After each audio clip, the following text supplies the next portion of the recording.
Today, I want to talk about something that all of us deal with at different seasons of our lives, and that is this issue of loneliness, right? So what do we do about it? How do we handle it? What is God's purpose behind it? That is our subject today on The Beat.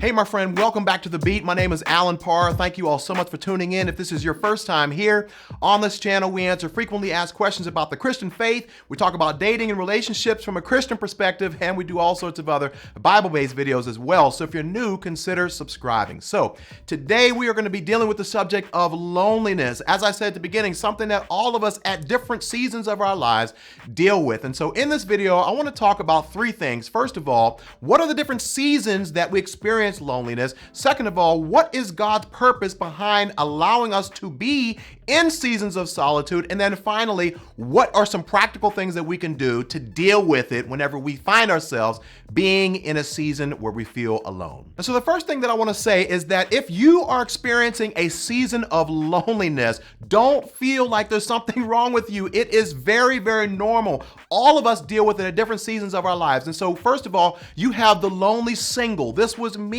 for a lot of the years that I was single, up until I was 40 years old. You just want to have a wife. You want to have a husband. You want to be with somebody. You want to have children. Listen, this is a very, very normal and healthy desire. And there's nothing necessarily wrong with you if you're experiencing loneliness. But not only do you have the lonely single, but you have the lonely spouse. And so for those of you who are single who think that marriage is going to cure your loneliness, well, guess what? It does not always do that. Many people are married to other people that they travel a lot, or they work a lot, or they maybe feel neglected by their spouse. And it's even worse if you're in a marriage and you feel alone than it is being a single person. But not only do you have the lonely single and the lonely spouse, but you also have the lonely senior. And so this is that person that their kids are gone, they've got an empty nest, and maybe they've lost their husband or their wife or something like that. And they are just feeling like, you know what, is my life counting for something?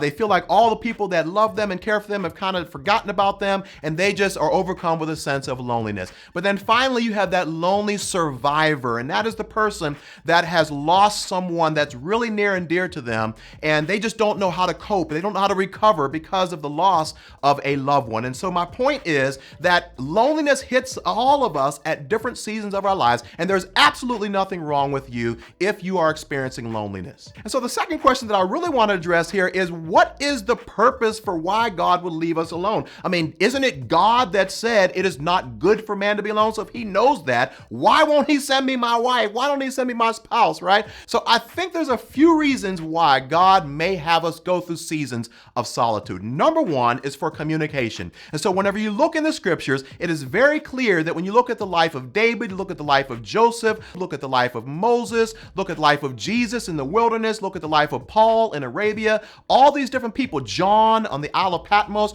all these different people went through these seasons where they were alone because God wanted to speak to them. God had a message that he wanted to communicate to them. And so oftentimes God knows that whenever there's a lot of noise around us, with a lot of distractions around us, that we're just not listening to God. We're not interested in listening to God. But whenever he gets us to a season of loneliness, he's got our full attention and he can speak to us and get a message to us. The second reason why I believe God may leave us alone is not only for communication, but for examination. And so in other words, sometimes, which was the case for Job, God allows people to be alone because he's testing us, right? He wants to see if we are going to be able to still be faithful and be obedient to him even when we do not have the people around us that we want to have. Are we going to go and call that ex-boyfriend or that ex-girlfriend that we know we should have no business getting with? So oftentimes, even though we don't like it, God will use seasons of solitude to test and expose the level of our faith. And so the third thing that I observe as I read through the Bible in terms of why God would have us to go through seasons where we feel alone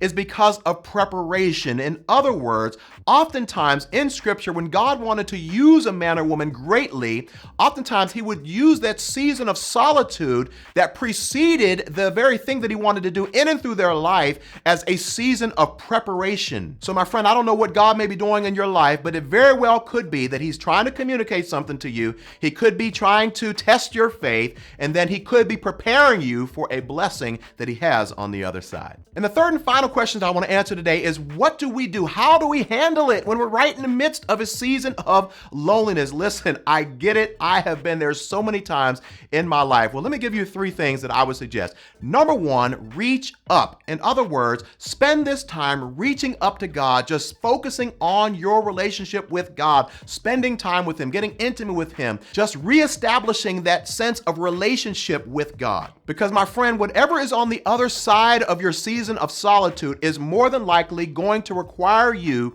to have a stronger faith and a more intimate relationship with God. And the second thing that I would suggest is not only to reach up, but reach in. In other words, use this time to really get to know yourself. Now, I know what you're saying. It sounds like a cliche, but let me explain. In other words, do things that you love to do, right? Develop hobbies, have interests. When I was single, I went skiing, I played racquetball, I traveled, I had a good time, right? I was active in church, very, very active in church. I kept myself so busy that my seasons of solitude and loneliness were few and far in between. Which leads me to my third point is not only we need to reach up to God, reach in and really take the time to develop ourselves, but most importantly, all 3 of these things is to reach out, right? In other words, you don't have to be alone just because you do not have a spouse or you do not have a loved one in your life that can truly care for you. No, you have people around you, you have community. And so look, join a life group or a book club or take an aerobics class or do a meetup or hang out with friends, right? When I was single, I would hang out with friends all the time. Now, I'm not suggesting that this is going to totally cure and take away all of your feelings of loneliness, but my friend, it does help whenever you're in a community of people that are like-minded, that can hold you accountable, that can really provide some sort of relief for the season of loneliness that you may be experiencing. So if you're watching this video and you are just feeling really, really alone, let me encourage you and say this: whatever season you're going through is just that. It is a season. God has something else on the other side for you. I want to encourage you to remain faithful and obedient to God and know that this season very well may be a test of your faith. If you found this video helpful in any way, feel free to share it with your friend. Be sure and subscribe. Check out some of the other videos on this channel. Hey, thank you all so much for watching. I'll see you next time on The Beat.